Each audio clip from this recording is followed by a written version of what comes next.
Hello everybody and welcome back. Now today's video is the last of the causes of expansion. We're talking about Japanese domestic political issues and their impact. Now, in the previous video we talked about the economics, and a lot of that I kept saying also needs to talk about and things that happen here that impact there. So when you're listening to this video, keep going back to your notes from the previous video to really make sure you're tying the two together, because during this time, the domestic and the economic issues ebb and flow in between the two. They impact each other and then they affect each other, or they cause each other.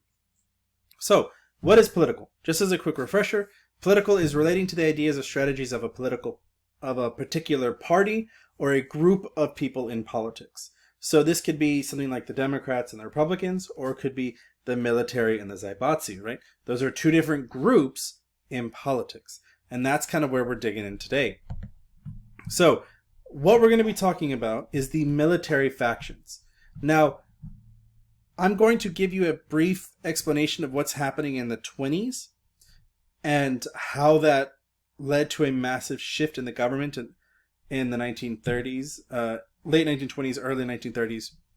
And that is when we're going to get to the actual military factions. But first, there's going to be some brief introduction that you do need to know, you do need to explore. Because it is very intense. In fact, as you can see in this image here, all of these men wearing they're actually helmets on their head. All of these men were part of a large-scale assassination attempt that occurred in the 20s that was dependent on the economic situation and then eventually the political situation. So, what's going on? Well, leading up to the issues that we're going to start seeing, the Japanese government, much like every other government in the world, is facing not necessarily a direct threat, but definitely something that is concerning to them. And that is communism.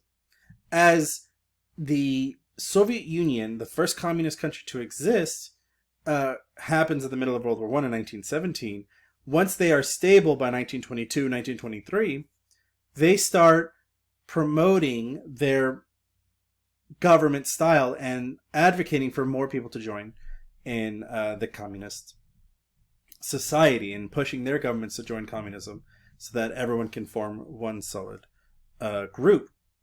This is a direct threat to the Japanese government. And after World War I, when there's starting to be some economic issues with the fire in 1923, the earthquake in 1923 as well, and that the Zaibatsus, who holds 20% of the wealth, suddenly the government, or the governmental style of communism that preaches the equality of classes, sounds really good if you're not part of the 21% of the Zaibatsu. And that threat causes groups to start rising up and pushing to say Japan is being threatened by Western powers, and we all know that we are here for our special mission. We're all here because Japan is superior than every other nation, so we need to start doing things about it. And so the men you saw on the previous slide are these gentlemen here. They are known as the Blood Brotherhood League. And they would go through and try to commit assassinations on anyone who was part of the Communist Party, who didn't promote pro-military spending, didn't promote economic benefits for the Zaibatsu, because they all saw it as an attack against the government. And of course, the people who are giving these people, and this is one of many groups in the 1920s, the people who are funding these groups is the Zaibatsu, is the military, right? These are lower class people, or some case higher class people, who are encouraging people to go out and attack. And this is a huge threat. And so the government in the 1920s is very unstable.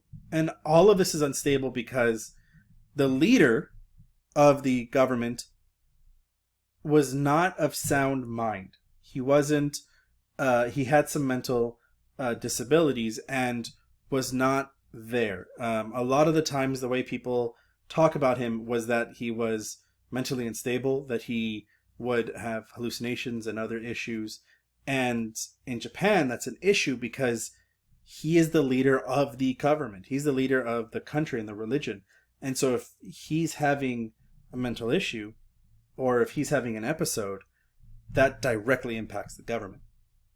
And so because of that, we see groups like this conducting assassination attempts, going out of their way because they feel their emperor is not strong enough to do what they need. And so because of that, in the 1920s, 1929, at the Great Depression, all the way to 1932, we get something called the Showa Restoration.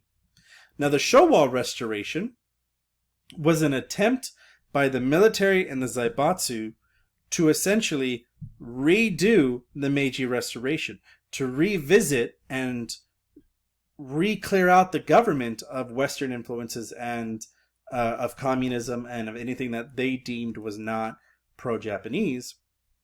And in doing so, they replaced the emperor with his son, who we know as Emperor Hirohito, right? The emperor during World War II. They put him in charge because he is of sound mind. And when they do that, essentially they're putting the emperor in a position where he owes his power, he owes his everything to the Zaibatsus and to the military. And so he, as the head of the government, is now being manipulated by the government, by the military, and by the Zaibatsus, who are now starting to work closer and closer together. However, because of all of this instability in the 1920s, Japan and the military start to feel that they are weak and that that something needs to be done about it. And after the Showa Restoration, where Emperor Hirohito comes in, that doesn't solve the government's problem. That they are now officially split into two major groups. The people who essentially helped promoted violence that we saw with the Blood Brotherhood League, and people who want to really try to take a Western approach to Japan, which is interesting. Who are these two groups? Well, these military factions, which is your example, the military factions are these two right here, the Kodoha and the Toseiha. Now, these two groups essentially divided the government completely. The Kodoha were a far military extremist group who believed that control is the way to dominate Japan. And so the Kodoha are in charge of the government in 1930. They're the ones who start the Showa Restoration, and they stay in the government until 1932. Because the Kodoha also think the only way to achieve balance politically is the same way they achieve Japanese dominance, which is violence. And so they want to control every aspect of Japanese society. And if you do not meet what they want, if you do not do what they say, you will be met with verbal or physical violence at the end of the day. They want to control every aspect of it. What is also really interesting about the Kodoha is that their belief on where Japan should attack, once they start committing their attacks more and more, is that they need to start in a place called Manchuria, which is northern China, that we're going to talk about in the next video. And we need to then, after we attack Manchuria, they need to go to China, which is attached to Manchuria. And then once they finish that, they need to attack the large threat of the Soviet Union. So they need to go up. And the Kodoha is really pushing this. The other group is known as the Toseiha. The Toseiha believe that they need to focus on modernization and slow expansion to fully make their country an empire. They are looking more on the bigger scale. How can we take Japan for it to be an empire?